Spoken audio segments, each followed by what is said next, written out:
Hello students, this is our first lecture in Java. Now what is Java? Java is a programming language and a platform developed by James Gosling in 1995.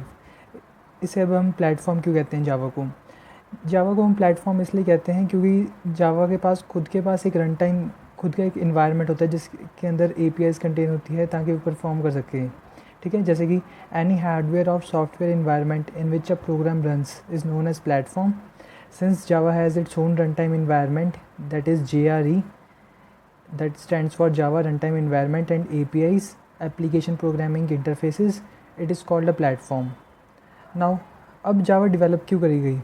जो हमारे पास C और C++ language थी 1995 से पहले, वो थी platform dependent और architecture neutral नहीं थी।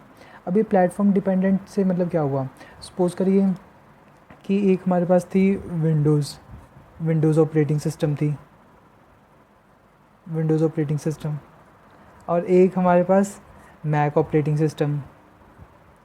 अब देखिए अब अगर हमने एक प्रोग्राम इसमें बनाया तो ठीक है, अगर हमने अब वही प्रोग्राम इसमें बनाना है तो हमें दोबारा से इसमें प्रोग्राम बनाना पड़ेगा, पर हम चाहते हैं कि ये जो यहाँ से हम कॉपी करें फाइल और डायरेक्ट वो इसमें चल जाए, तो ऐसा नहीं हो सकता था सी प्लस प्लस में क्या होता था, सबसे पहले हम इसमें प्रोग्राम लिखते थे, वो इधर एग्जीक्यूट होता था, फिर हमें दोबारा इसके लिए प्रोग्राम लिखना पड़ता था, फिर वो एग्जीक्यूट होता था, तो करके हम इसे प्लेटफॉर्म डिपेंडेंट कहते थे। ठीक है, आर्किटेक्चर न्यूट्रल भी यही होगा कि सपोज़ करिए हम एक नेटवर्क में हमें बहुत सारी चीज़ें शेयर करनी होती हैं दूसरे पीसीस के साथ, और सपोज़ करिए एक पीसी हमारा विंडोज़ ऑपरेटिंग सिस्टम पे काम कर रहा है, एक मैक ऑपरेटिंग सिस्टम पे काम कर रहा है, तो उनसे कम्युनिकेट करना मुश्किल हो जाता था, तो करके हम ये आर्किटेक्चर न्यूट्रल नहीं थी। सो जावा को डेवलप करा गया ताकि हमें ये कमियां दूर कर सकें। ठीक है, अब थोड़े से हम देखते हैं फीचर्स ऑफ जावा। सबसे पहले है प्लेटफॉर्म इंडिपेंडेंस। अब ये प्लेटफॉर्म इंडिपेंडेंस अचीव कैसे होती है? सपोज़ करिए जैसे कि एक विंडोज़ ऑपरेटिंग सिस्टम है, उसके अंदर एक हमने फ़ाइल बनाई sst.java। ठीक है, उसका एक हमने कोड लिखा, उसके बाद हमने इसे कंपाइल करा, तो अब ना ये क्या करेगा, एक डॉट क्लास फाइल जनरेट करेगा हमारा कोड। सपोज़ करिए हमने विंडोज़ ऑपरेटिंग सिस्टम में लिखा है, तो इसके क्या करेगा, sst डॉट क्लास के नाम से सेव करेगा, और ये क्या होगा, बाइट कोड कंटेन होगा, जो कि आगे फर्दर मशीन कोड में कन्वर्ट होकर एग्जीक्यूट होगा। और अब हमने क्या करा, सपोज़ करिए ये हमारे पास मैक ऑपरेटिंग सिस्टम है और ये सपोज़ करिए हमारे पास है लाइनक्स ऑपरेटिंग सिस्टम, और इनमें अलग अलग JVMs इंस्टॉल हैं। अब JVM क्या है, जावा वर्चुअल मशीन। ठीक है, ये हमारा क्या करती है, बाइट कोड को मशीन कोड में कन्वर्ट करती है। ये अब क्या करेगा कि बाइट कोड को हम इसको भी सेंड करेंगे, इसको भी सेंड करेंगे। अब ये खुद की मशीन कोड्स में कन्वर्ट कर सकेंगे। सपोज़ करिए ये इसका मशीन कोड है, ये इसका मशीन कोड है, और ये एग्जीक्यूट हो सकेगा प्रोग्राम, तो करके हम इसे प्लेटफॉर्म इंडिपेंडेंस कह सकते हैं। हम जैसे कह सकते हैं कि राइट वंस रन एनीवेयर, पर ये डेफिनेशन सफिशिएंट नहीं। अब हमें एक्स्ट्रा ऐड ये करना होगा, provided the respective JVMs are installed in the respective operating system. Suppose कर लिए इसका JVM अलग होगा, इसका JVM अलग होगा। ठीक है,